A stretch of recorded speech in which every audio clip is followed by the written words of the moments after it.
Well, hello everybody and welcome to the United Stand. I'm Mark Goldbridge and this is your latest Manchester United transfer news.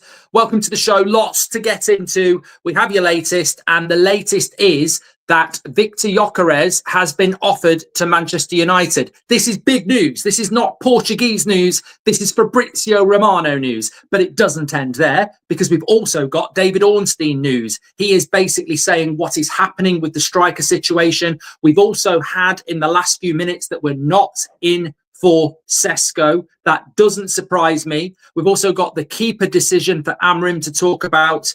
Other strikers we're not in for. We're not in concrete talks with any strikers. We made a late bid for Ekitike last week.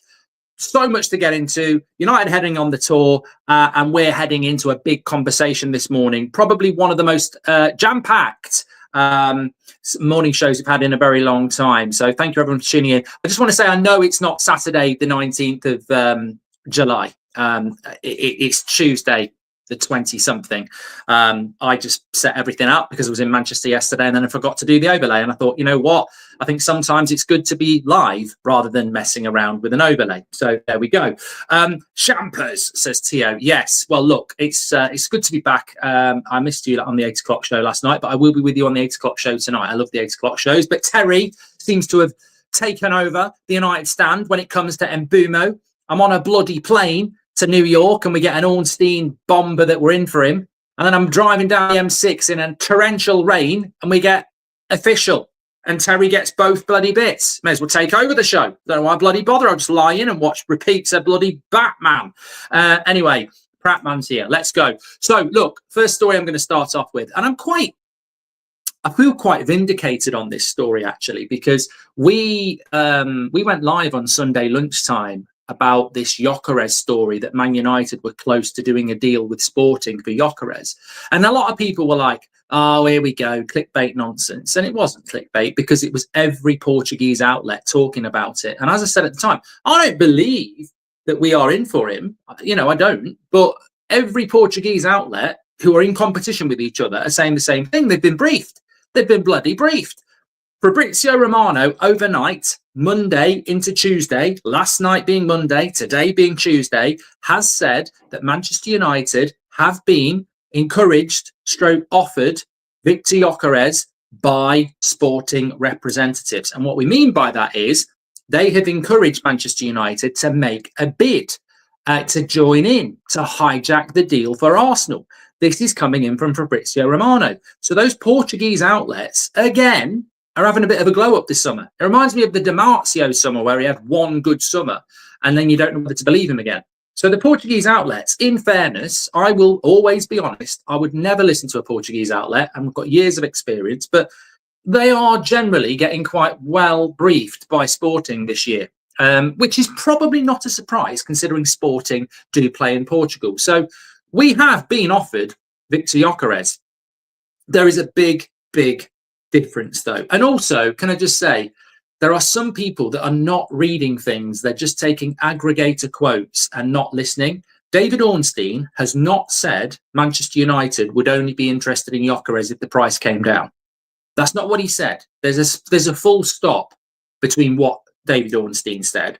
David Ornstein said Manchester United last week made a late bid for Ekitike, or showed late interest, but he only wanted Liverpool.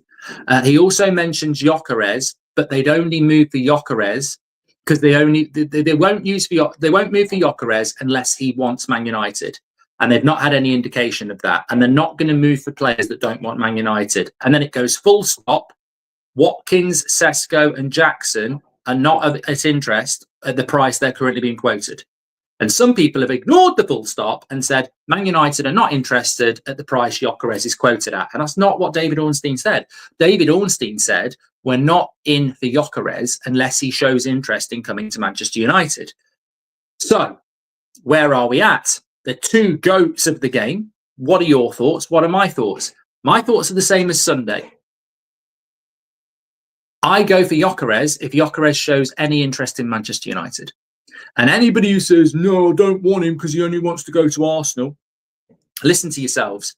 We won't move unless we get something from him saying he wants to come to us. That's fine. If he's sat on his bed this morning in Mallorca, getting a bit of Amber Soleil, and he's going, you know what, sod this. I've had enough sunbathing. I'm off to bloody, I want to go to Old Trafford. And then United get told that, and then we go and buy him. Happy days. But if he sits there going, I'm not interested, I only want Arsenal, we don't get involved.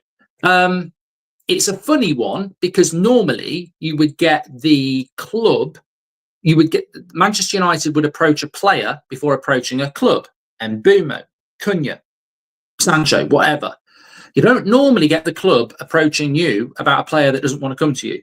And that's the difficulty with Manchester United here, is that sporting representatives approaching Manchester United or intermediaries about bidding for Gyokeres really only benefits Sporting because we're just playing the game. Now, we might want to play the game.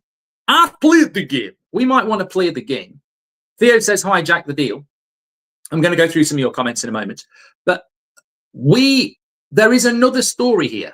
So if we hijack the deal and we offer, now Arsenal are offering 55 million plus add-ons.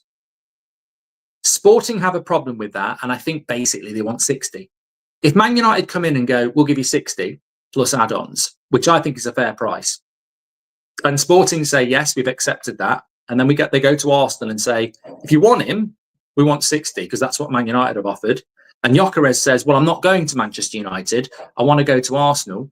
And then Sporting say, well, get back on your sun lounger because we're not doing a deal then. And you can miss pre-season and you can miss the start of the season, lying on your bloody sun lounger, catching some tan, piss off. Why would United do that? Well, you might do it because suddenly the agent starts speaking to Gyokeres and going, you're going to be sat here for 5 weeks, mate. And then it's an international break. Do you want to do that? Arsenal might pivot to somebody else and then you're in trouble. Do you want to talk to Man United? Might prompt Arsenal to, do something. On the other hand, from Man United's point of view, it shows willing to go and get a striker, but also it shows a relationship with Sporting to try and help them out. And then when you want Hojlund, or you want Inacho, or you want another Sporting player, Sporting remember that and go, you tried to help us out. So there might be something like that going on as well. I am very relaxed about this. I think that what we have this morning is we can sit there and say to anybody who's saying it's a load of rubbish that it's not. We have clearly been invited in to hijack this deal by Sporting. We have to acknowledge that at this point, Gyokeres only wants Arsenal. And what damage does it really do us? We need a striker. We're not Arsenal. We're not in the Champions League. We may as well hang around in this story and see what happens. And at the worst case scenario, we're helping Sporting out, and that might help us in the future. In the best case scenario, we might end up with Gyokeres. So I don't see a problem with this at all. I've seen some people online saying it's embarrassing trying to do this, that, and the other. I would rather walk up to that hypothetical bar and ask Mrs. Goldbridge out than go, no, there's no point. She's talking to Mr. Arsenal. She's going to be Mrs. Arsenal. You may as well ask. You may as well ask. So we'll see what happens. But it is strange. It is strange. It is strange that we're being invited in. William says, why do you want him? Well, William, I don't know. I don't know what the reason I might want one of the best strikers in the world at Manchester United. I can't think. Could it be because we're shit at scoring goals? Could it be that, we need a top class striker with experience? Those two things could be good reasons. But I would say what I was saying to the builders this morning. I said, you know what? I think that the difference between having a Gyokeres or an Osimhen and having a Watkins or a Mawani is that I think with a Watkins or a Mawani, you're probably going to say sixth at best. I think if you get an Osimhen or a Gyokeres, then you potentially give yourself a chance of pushing into the Champions League spots, whether that's fifth or whatever. And I'll have a bit of that. And look, how I felt after the game on Saturday was, even with Mbeumo coming in, I'm a little bit worried about that team. You give me Gyokeres and a goalkeeper, and I go, phew. But I think he's going to sign for Arsenal. I'm not. Look, I'm genuinely not here going, beefing with Arsenal fans. He's a fantastic striker. And I think he will do fantastic things for you, and fair play. And I think he will sign for you. But all's fair in love and war. And if we can disrupt or get involved or benefit ourselves out of doing something with Sporting, then we should do it. But the player's got to change his mind at the end of the day, not us. So yeah, that's where we are with that. Let's just have a quick chat at what people are saying on this, because we have got a lot to get through, and I want to talk about what David Ornstein has said about the striker situation. So let me go here. Here we go. So nothing wrong with goalkeeper having first choice. It's normal. Being second choice doesn't mean he wouldn't give his all, says Wayne France. Arsenal already agreed the base fee of 55 million, says Ty. Surely Amorim has spoken with the player, says Carl. Patrick Lynch says any striker we get will probably be at the end of August, and Gyokeres is worth a punt. However, knowing how long it takes us to do deals, don't do this to the detriment of doing a proper deal, says Patrick. Good point. And also, David Ornstein has said that Man United are not in any concrete talks with any striker at the moment. So I want a bit of praise this morning. I don't really, but I did say we won't have a striker for the tour, and I said that in the middle of June, and we won't have a striker for the Arsenal game. I'm actually moving parameters here. I can move any mountain. Tell you what, the Shaman were good. No, I've always said it. The Shaman were good. But we're not going to have a striker, and we're not going to have a new striker for the Arsenal game. That's not going to happen. It will be but towards the end of the window, especially when we're not in any concrete talks and we're heading on tour. We've got a Sesko update, which I'm going to talk about next. Morning, Mark. Although we are unlikely to get Gyokeres, the intention to bid does indicate that we have some funds to keep moving on further signings, says James. And Xerxes as a centre midfielder, like Newcastle do with Joel Linton. Oh my God. Interesting. Do you think about that from I'm Kenny? There we go. I think that on the financial situation, we definitely do have funds. The deal for Mbumo was one of is done in transactions installments. Sorry, and so is Cunha. And look, there's a couple of really interesting stories I want to get into this morning, actually. On the striker situation, we've had a right morning of news, actually. And I think that I'm only going to skirt over this because it's irrelevant unless you talk about the actual point we need to make. So David Ornstein mentioned that last week Man United made a late inquiry, late bid, late talks, whatever, with Frankfurt and Hugo Ekitike. He's a Liverpool player. What are we talking about? But it fits in with what James said there. I ain't got a problem with that. Liverpool fans can go, ha, ha, ha, take the L, this, that, and the other. And I would go, what the hell are you laughing about taking the L? Look at where we finished in the league. Look at who we lost to in a final. Look at what you did. We're taking we're sitting on the L every morning with a tube of lube. We're taking that L so much, it's coming out our throat. It's ridiculous how many L's we're taking. By all means, laugh. But we ain't going to sit there and go, oh, shut up, we're better than you. We're miles off. So knowing where we are, and I haven't got a problem with this. I don't mind Man United trying to hijack a Gyokeres deal. I don't mind Man United trying to get involved late in an Ekitike deal. I don't mind it. I don't know what our fans would moan about. Oh, we're being bantered by Liverpool and Arsenal. Oh, what, like we haven't been for the last 12 months? I would rather we were trying to get involved in an Ekitike deal, get involved in a Gyokeres deal, than sitting there going, let's get Nicholas Jackson. At least it shows an ambition. And like James says there about the financials, well, the financials are really interesting because if we did make a late play for Ekitike, it suggests we have money for a striker. And if we did make a late play for Gyokeres, it suggests we have money for a striker, which I'm pretty sure we do because of installments that we're paying on other players. So we have got money. And I think we can take from that we do have money. So that is a positive, certainly. But the big thing I'm a bit disappointed about this morning is, and it's come out from Laurie Whitwell, is that Benjamin Sesko is not currently a serious target due to the cost of his fee and his salary, which is deemed incompatible with United's budget. Now, quite rightly, I think some people would say, is that not a contradiction if you inquired about Ekitike? Now, as far as I'm aware, Ekitike was 250 grand a week, and look, might be better people in the chat to talk to me about this. As far as I'm aware, Ekitike is 250 grand a week and 70 million pounds, which is pretty much what Sesko is. And yet we inquired about Ekitike last week, according to Ornstein, but then Whitwell's saying we're not in for Sesko because of price, when they're pretty much the same. And they're the same age. And they have the same sort of trajectory around them. So I think that is quite interesting in the sense that they are pretty much the same. But look, that's breaking news this morning.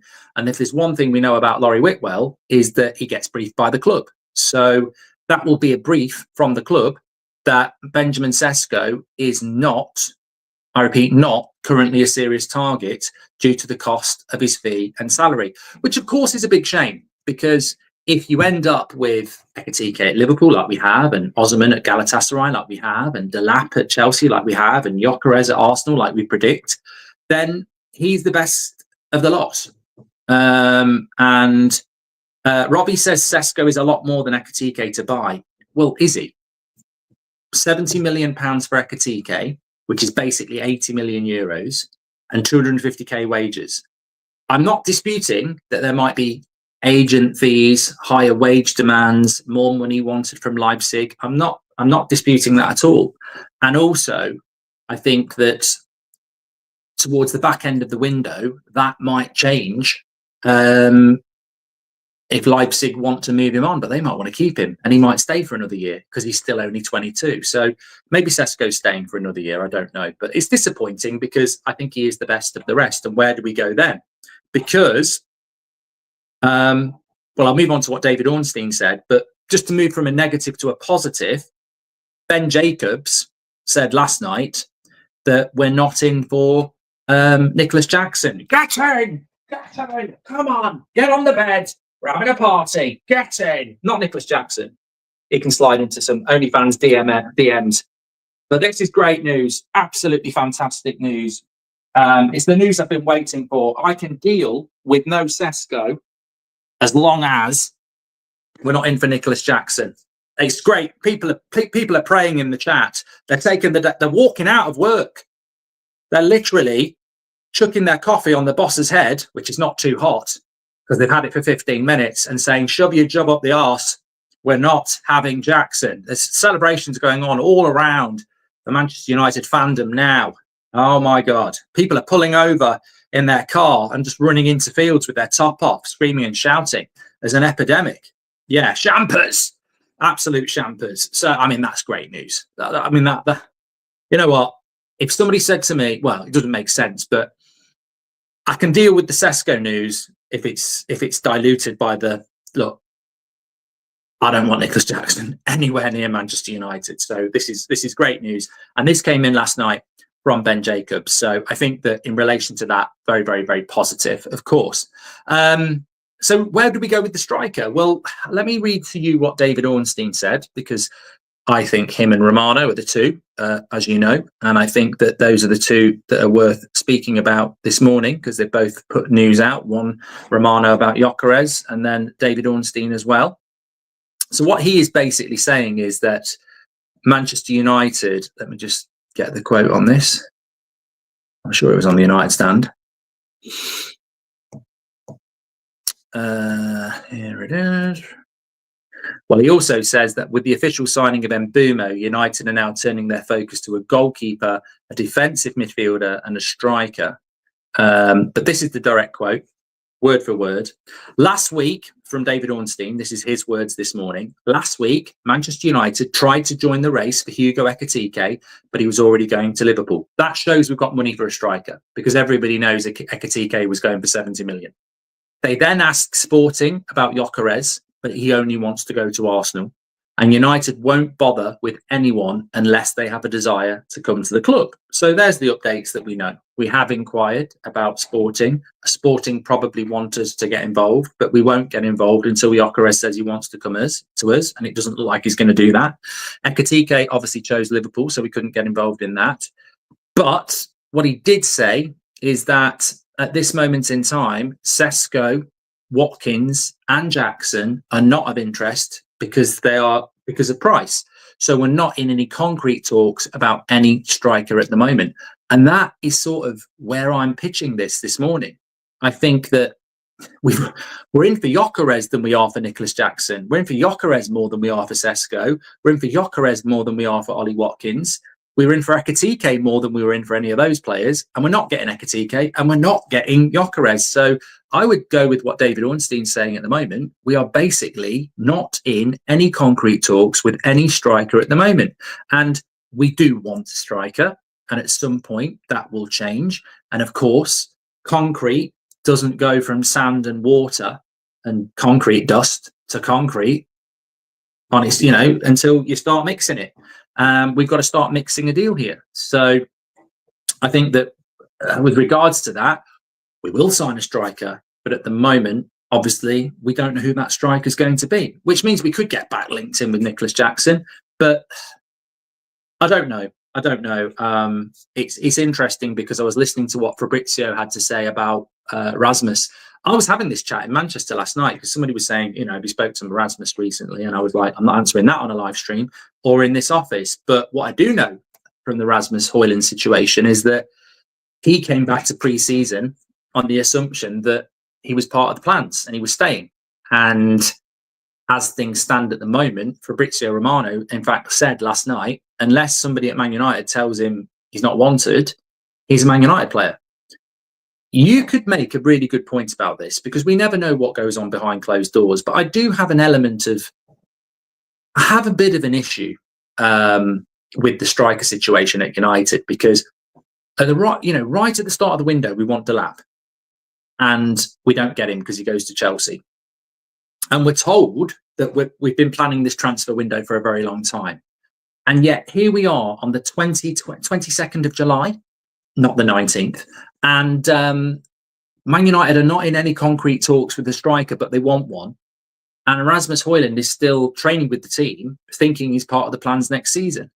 But the minute we buy a striker, I think he has to go because you've got Obi, you've got Xerxes, you've got a new striker. We're not in Europe. I don't think we can carry that many forwards. So I do have an element of sympathy for Xerxes, Rasmus, Obi, because they're in pre-season. They're working for a new season. We're heavily linked with a striker that no one knows who it is. That might not happen till the end of August. And if you are Rasmus or Xerxes or Obi, who might want to go on loan, you're sort of like going, I'm having this whole pre-season thinking I'm going to be here. And then at the end of the month, there's going to be this big rush and all the good options will be gone. Like Rasmus could have gone to Inter or Napoli, but they'll have clubs, they'll have teams. So I think we have mismanaged the striker situation a bit. It feels to me a little bit like, and we don't know the circumstances why, but it feels to me a little bit, and I don't know what you lot think, it feels to me a little bit like we want a striker, but we can't find one. But we still want one. But we still can't find one. Because I think ideally, you'd have said to Rasmus in July, find a club, which I think he could have done. And, in June. And then at the start of July, you'd bring your striker in. And for whatever reason, we've not been able to do that. Now, it looks like we're still going to do it, but it's going to lead to quite a big rush in August, I think. And obviously, I'd be pretty confident, bar injury, that against Arsenal, Rasmus will play some part, whether it's from the bench or whether he starts. So we're not quite ready for the start of the season again, which is a shame on such a key position. But I would focus in on two big stories in relation to the striker before we move on to the goalkeeper situation. That being, we are going to buy a striker. We're not in any talks with any striker, according to David Ornstein. We're not in for Sesko. And as per Fabrizio Romano, we will only move on Gyokeres if Gyokeres says he wants to come to Man United. And what I will say about Gyokeres is, if Sporting want us to bid, and we've basically wanted to bid on Ekitike, but he wanted Liverpool, we've definitely got the money to go for Gyokeres, 100%, because Ekitike was more expensive. So we've definitely got the money. There's a bit of a breaking news. Oh, it's a great morning this morning. I'm loving it. There's so much news coming out. This is what we love. This is what we love. Make sure you smash a like on the video and please do subscribe. The best community, 8 o'clock show tonight, back in the studio. I'm only in the David Beckham bunker, as you call it, because the builders are downstairs next to my office and it would just be unbearable. So we do it in here in the mornings at the moment, although I am looking to do it in the garden and going down the slide. So make sure you subscribe and smash a like on the video. As per usual, I'm just going to catch up on some of your comments. Dave says he wants nothing to do with Gyokeres. Don't really understand why, Dave, because the only way we'd have anything to do with him would be if he said, I've changed my mind and want to come to Man United, in which case you're not wanting to do having anything to do with him makes no sense. We will only move for him if he wants to come to us, which is fine. You can't then go, oh, I don't want him now. Like, if he changes his mind, he changes his mind. People are allowed to change their mind, mate. How the heck are we going to get a striker, a 6 and a goalkeeper, says Adityo. Zane says, Gyokeres is ours, stop stealing. Well, why don't you just bloody pay the money instead of being stingy? You know, you're trying to win a bloody league title and the most important player you've not got yet. Paul says, I was in the Hairy Lemon on Sunday, spotted it on a wander and decided to pay homage. Cracking pub, dollar bills, also lemons equals fire. Lemens, the goalkeeper, says Paul. Well, I'm glad you've been to my local in Dublin and hopefully we will. Well, I'm going to talk about the goalkeeper situation next.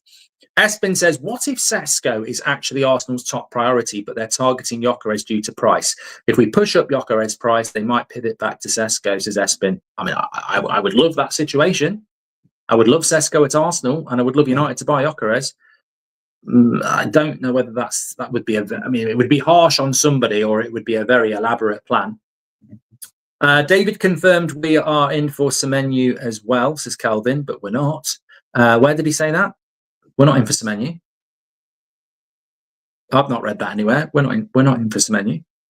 Hi, Mark. Followed you for years from Nigeria. Can't afford memberships, but started my YouTube channel and you are my mentor. It's called the United Kitchen TV. Please ask people to subscribe. Thank you so much. As the United Kitchen TV. There you go. Mazraoui is a midfielder, says angling for more. At least we have bought some Premier League proven players for a change. We know we need a lot more, but it's the right direction. Onwards and up, says Cam. Champers, no Jackson. There is a God, says Uriam. We should have just signed Jonathan David for free, says Sammy. Yeah, but no Premier League club went near him, to be fair. Kieran says, at what point does Amorim need to plan on having Sancho around if there continues to be no movement? Never, Kieran. Don't want anywhere near the team. Weird story came out of Portugal saying Gyokeres and his agent was annoyed at Amorim because of Lindelof going, saying he was going to get a new contract, says Glenn C. Not heard that at all. Suppose it's a Swedish connection. 80 million reported for Jackson is a joke. It should be double, says Ryan. If you get 80 million pounds for Nicholas Jackson, Ryan, then definitely Chelsea need to be investigated for some sort of criminal offences, because that's too. Look, you can get for 52 for Madueke and people go, that's a bit steep, but you know, whatever. But if you're doing stuff like that and it's not legit, and you do 80 million for Jackson, you're blowing the doors off. Something dodgy is going on. We'll be the biggest banter club on the planet, says Dazzo, if we get Jackson. WJ Barrett says, Romano said Gyokeres didn't say no to United when Arsenal was after Sesko. This could happen. We have to be ready to pounce on him, says WA. I don't think it's going to happen, WJ. But we're not, what I would say about Gyokeres is we're not reacting to, you know, made up stories. We're clearly being offered an in. But Gyokeres has to be on board. And until that happens, I won't genuinely get excited. Martinez next to Bruno. I'm Kenny. I'm just reading these out now. I just don't fall into the rage bait. United, Emi Martinez loan bid rejected, says Mike Barker. Going to talk about the goalkeeper in a minute. And Shazwat says, would you consider Sesko to be a learner driver? I like the approach of taking Premier League players for success, but the options worry me, says Shazwat. Well, look, if you took Ollie Watkins, he's 29 compared to 22 Sesko. The longer term play for Sesko is better, but obviously Watkins more experienced. Morning, Mark. Wasn't Yoro all for Real Madrid? And look what happened there. Love the show, says Dave. Hi, Mark. What would you prioritise, signing a progressive midfielder and a goalkeeper, or signing a striker? Depends on who the striker is, says Wakaz. Yeah, same for me, mate. If you're getting someone of the quality of a Gyokeres, then I would take that. If you're getting Mawani, then maybe I would look at the other option. As long as they can focus on other deals at the same time, there's no harm. But if we end up with no striker because they're focused on this, get out, says Slazy. And it concerns me that he's just abandoned training and he's just sitting there. Shows a little bit of unprofessionalism. What are your thoughts? Well, I agree, Vibor, but he's doing it to go and play for one of the best teams in the world, and it's not bothering Arsenal, is it? So beggars can't be choosers. But we're not in that race at the moment, really. Arsenal already agreed the basic. Okay, done that one. Thank you very much. Right, I'm going to talk to you about this Sancho story. Howie says, I watched some last 90 shots videos on all strikers' options. Sesko looks risky, still developing. Watkins is clinical, proven, and could be a great mentor for Obi in coming years. I think that's a great comment, Howie. I was actually asked this yesterday about Sesko. I'm disappointed that we're not in for Sesko because I think he's the best option on the table. But what I will always say about Sesko is I don't think he's a good fit for... No, that's the wrong word. I don't think he's an ideal fit for Amorim's system. When you look at Sesko, and Matt, our editor, was on about this yesterday in Manchester, Sesko's a bit of a head-down player.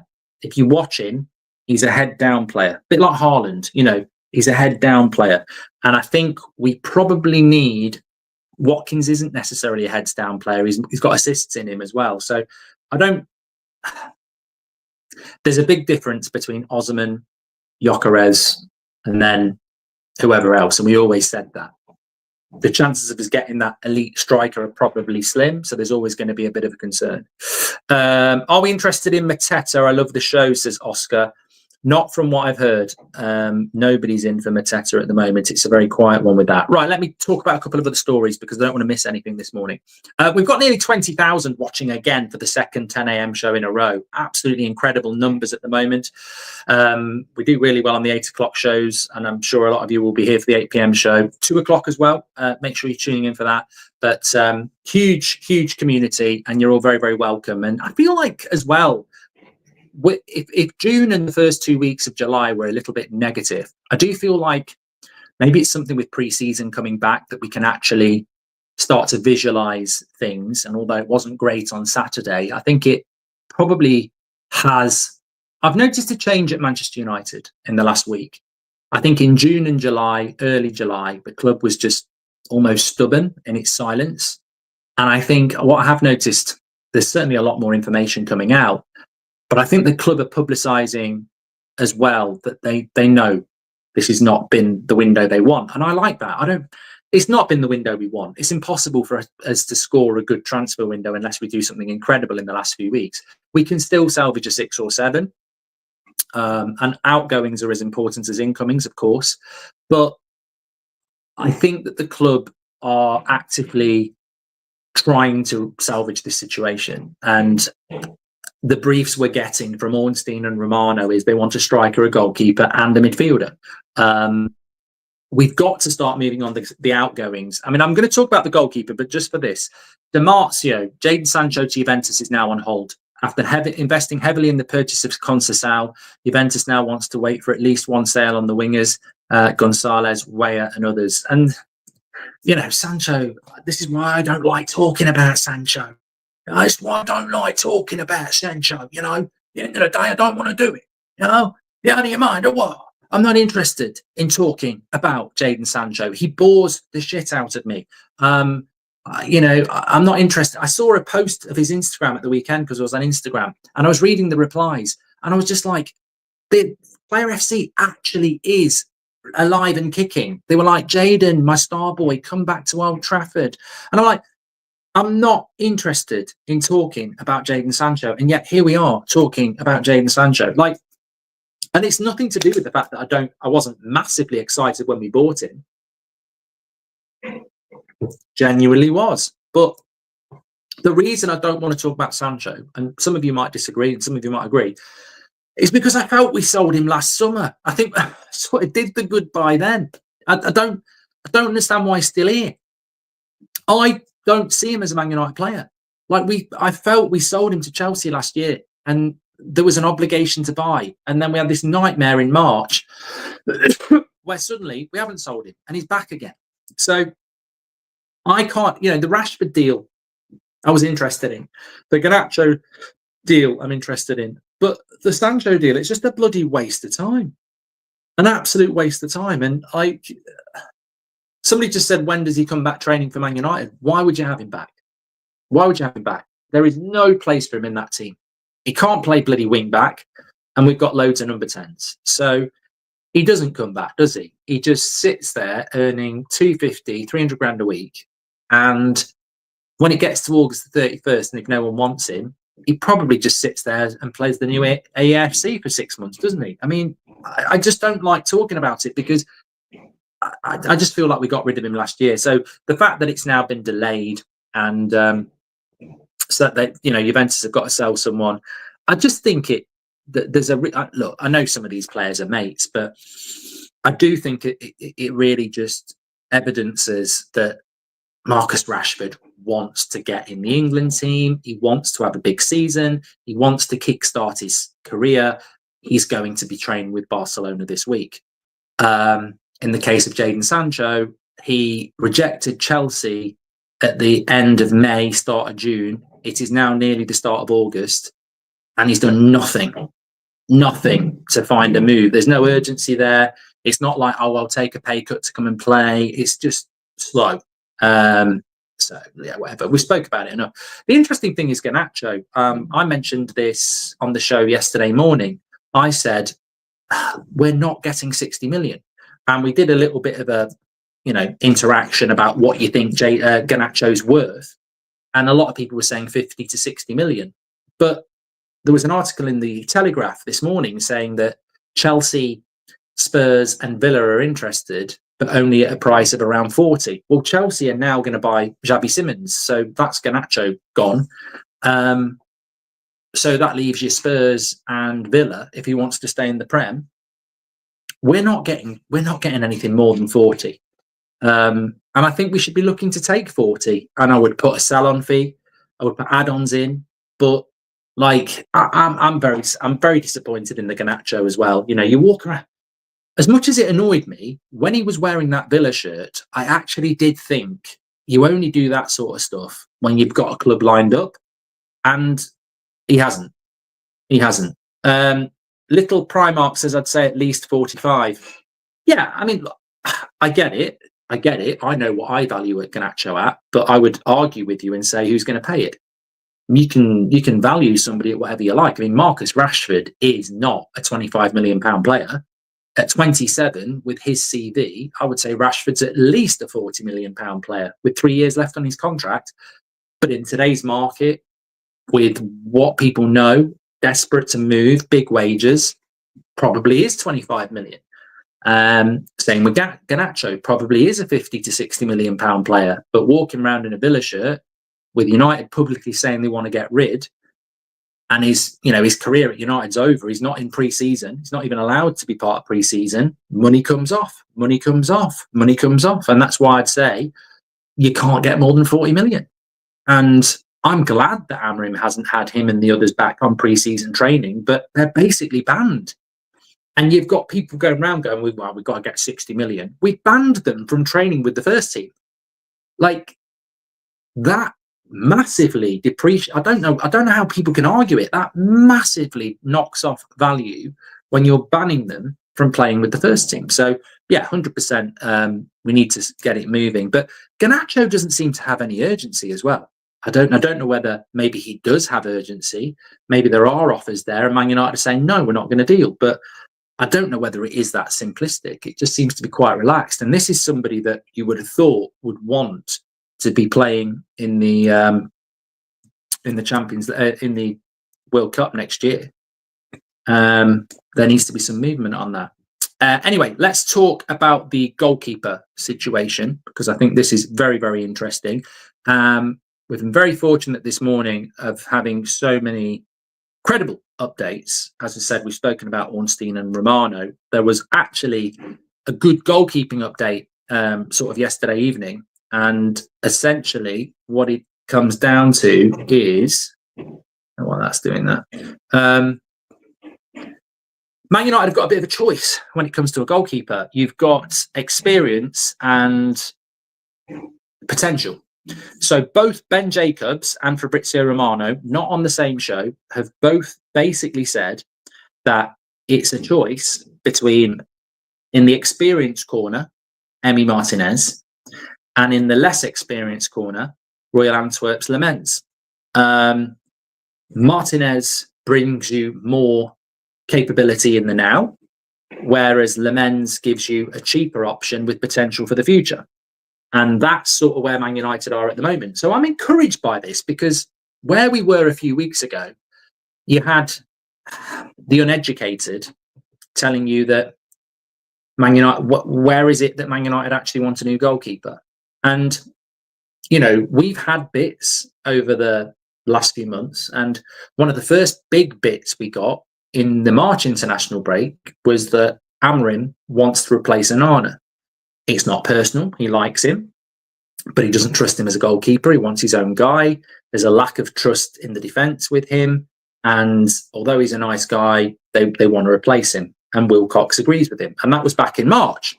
And we've kept talking about this. And since then, other outlets have said the same thing. But there has been people going, well, where's the evidence that they actually want to get rid of Onana? Apart from the fact that he's shit, and we've all seen the evidence of that. Man United and most clubs are not normally in the habit of doing a statement saying we want to get rid of this goalkeeper. So we do want to get rid of the goalkeeper. And I think it's just been a little bit of patience through June and July. And now we're getting the truth that we always knew from March, that we want a goalkeeper and we don't want Onana. So I suppose the question is, are we going to go for the more expensive experience of an Emi Martinez, or are we going to go for the longer term, cheaper option of Le Mans? If you go with Le Mans, then Onana will probably stay for a short period of time and eventually be forced out. If you go for Martinez, it's a little bit more aggressive, it's a little bit more expensive, and Onana sort of has got about a month to try and get a move. I will back the club whatever they do. Doesn't mean I'm not going to have an opinion, and I can see there's plenty of opinions in the chat. I will back the club on this, on what they decide to do, because ultimately they've got to listen to Amorim. I think we should have cashed in on Bruno, because I don't think he's a number 8, but Amorim didn't want to, so I'll back that decision. And I hope he's going to get proved right. If Amorim says, let's get Emi Martinez because I want an experienced goalkeeper, then let's do it. But if Amorim says, let's bring Le Mans in, who's cheaper, who could be a brilliant goalkeeper for the next 5 years, but in the first year, he's going to have to battle it out with Onana, then let's do it. I just think that the encouragement that I would take is that we actually are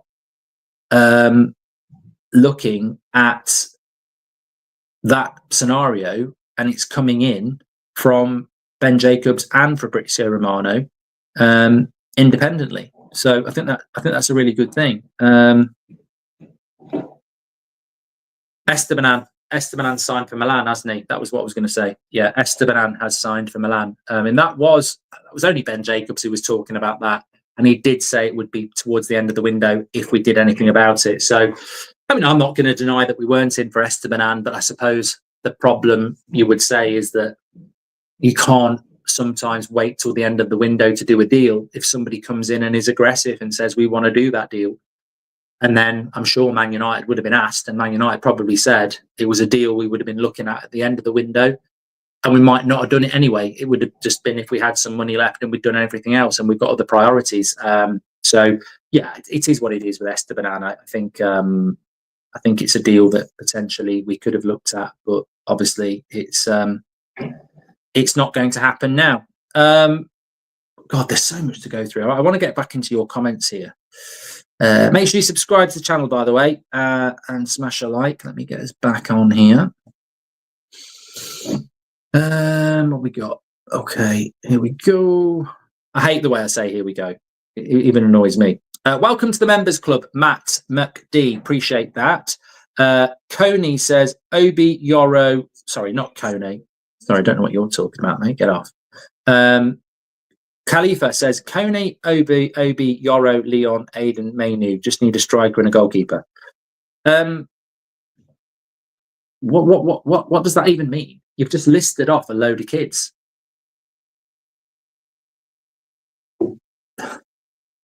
So I'm a bit sorry. I don't normally get pulled back into a comment, but what is it you're actually talking about? Coney, Obi, Yoro, Leon, Aiden, Mainu. You've just listed off a bunch of talented kids. What? How does that help? We just need a striker and a goalkeeper. So we're just going to pick all of them? Or come on, mate, grow up. They're very talented kids, but that can't be the solution. Come on. United Star says a ruthless, competent club would sell both Onana and Binder and buy both Lemens and Martinez, but we are not ruthless or competent. In fairness, United Star, I think that's very difficult to sell players that people don't want to buy. I agree with you. It'd be nice to do it. Edward V has gifted 5 memberships. Absolute legend of the chat. Make sure you give him a W. Howie's a new member of the members club as well. Edward V also says, welcome to members club, Howie. Edward V also says, would you take Sesko and a backup goalkeeper or Watkins and a starting goalkeeper? Do you think a winger is even up for consideration for the right side? No, I don't think. But we're not buying wingers, mate. We're not buying wingers for the right-hand side or the left-hand side because we're still playing a back 5, aren't we? So I don't think we're going to be buying wingers at the moment. I don't think that's on the list. I think we will have to at some point, and I think Kenda was someone we were looking at. But would I take Sesko and a backup or Watkins and a starting? I think I'd go with Watkins and a starting, to be honest with you, Edward. Sancho, as somebody said before, you can't dismiss the fact that Watkins is probably going to give you 2 or 3 years in the Premier League, and then Obi will be 20. And you're ready. Erling Haaland was scoring goals in the Premier League at 20. So I think that, no, maybe it wasn't 20 actually, but you know what I mean? I don't think, I've never been closed off to the idea of Watkins, even though some are. It's the price. That's the problem. Sancho's easy buy him out of a contract, not on him, says Clasp 99. Take 30 to 40 for Garnacho with high sell-on fee, plus maybe a buyback clause, says Adrian C. Matt McD says, what's the news on goalkeeper situation? Reports of Martinez loan rejected, Stranger loan instead of buying him, potentially due to Lemens likely coming, says Matt. We've just spoken about the goalkeeper situation. I mean, look, I wouldn't be surprised if we've asked for a loan for Martinez, but it would always be a no. Of course, it would always be a no. With more quality behind Rasmus, would you give him one more chance, says Kay? I'm a massive fan of Rasmus, but I think we've destroyed his confidence. I don't think it's an easy job to be thrown up front for Man United every week for 2 years at 20. And I think we failed him. And I think the player that he was when he had that hot streak in his first season, I think there was a player there, but I think we've probably destroyed his confidence to a point where it's a big risk to go with him as the striker this year. And that's from somebody who's very positive about him. I don't think we can. I'd love to say we could, but I don't think we can put him as the striker this year, because if it doesn't go well, I think it's going to go toxic very, very quickly. So I can understand why Amorim wants a striker, because he's taken a risk on Bruno in the midfield. How many more risks can he take knowing that he's on thin ice with some fans and the media already? We should go for Kane in the January release clause of 65. No, thank you. I don't want. God, imagine Harry Kane in our system. Oh my God, it'd be deeper than Bruno. I mean, this is a striker that thinks he's a CDM. We've got 2 number 10s. He'd be playing deeper than them. I mean, he's a brilliant striker if you can tell him to play on the last man, but he hasn't got the pace for it either. Jay Bless, welcome to Members Club. Thank you very much. How come Liverpool never went for Gyokeres or Sesko, says Rashid. Probably didn't feel that they suited their system, to be honest. Matt McD, would you still back Amorim if he wants Nicholas Jackson, says Kenny. I knew someone was going to answer that question at some point, and yet I haven't rehearsed it or even thought of an answer. If Amorim says he wants Nicholas Jackson and he thinks he can put Bruno at number 8 all season, then he's heading towards a point where I start to go, and I'm not afraid to do it. I don't know Ruben Amorim. I'm not going to blindly be stubborn about something. If he went for if he did an interview saying this is the striker I want, and I think Bruno's number 8, I've got to be honest, I'd be having second thoughts. I'm not saying I'd be hammering him out or anything like that, but I'd be starting to question. Definitely. Oh, Khalifa was a troll. Sorry, I didn't realise. That's on me. Yeah. He got owned and came back with some baby stuff. So there we go.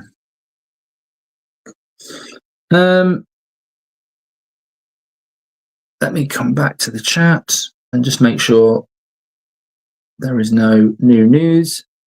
Been a good show this morning. I really enjoyed it. Don't forget to tune in on the 2 o'clock show. But I'm on with Terry at 11 o'clock as well. Manchester United are set to compete with Manchester City for the signature of sporting midfielder Morten Hjulmand. That's from Ebola. I mean, we're not. I'd love it if we were, but we're not. But as I said before, if you help Sporting get the Arsenal to Gyokeres deal done, they might help us with Hjulmand. But I think that the positives for me is that if we tried to get involved in the Ekitike deal late on, we've definitely got 60, 70 million pounds on a striker if we want to spend it, which means we could bid for Gyokeres if we wanted to. We could bid for Watkins if we wanted to, and we probably could go for Sesko if we wanted to. So we need to be very, very careful about how we obviously spend that money. The goalkeeping development is a positive because it means we want a goalkeeper, whereas a few weeks ago, some people were saying we're not going to get one. So that's a positive as well. Ornstein's linking us to a midfielder, which can only be a good thing if it's a decent midfielder. But I suppose and also we're not in for Nicholas Jackson, according to Ben Jacobs, which is even better news. If Man City get Hjulmand, I'll be annoyed because not really because Man City are buying players, but I do think we failed Amorim in the sense that Gyokeres was the striker he made at Sporting, is at Arsenal. Kenda was the next brilliant youngster he made at Sporting, goes to Chelsea. And then the midfielder that ran his midfield goes to Man City. It's just a little bit weird, that, to me. The team that Amorim built starts going to all our rivals. Like I would have thought, as part of the deal of taking Amorim from Sporting, we would have nailed on at least one or two players from Sporting to come and help us.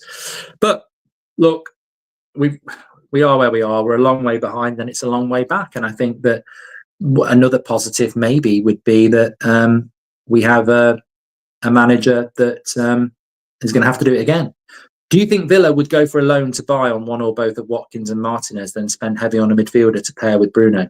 No. I think Villa are going to loan their best striker and goalkeeper to a rival. Absolutely not. I think there would be riots at Villa Park. If it'd be like us loaning. I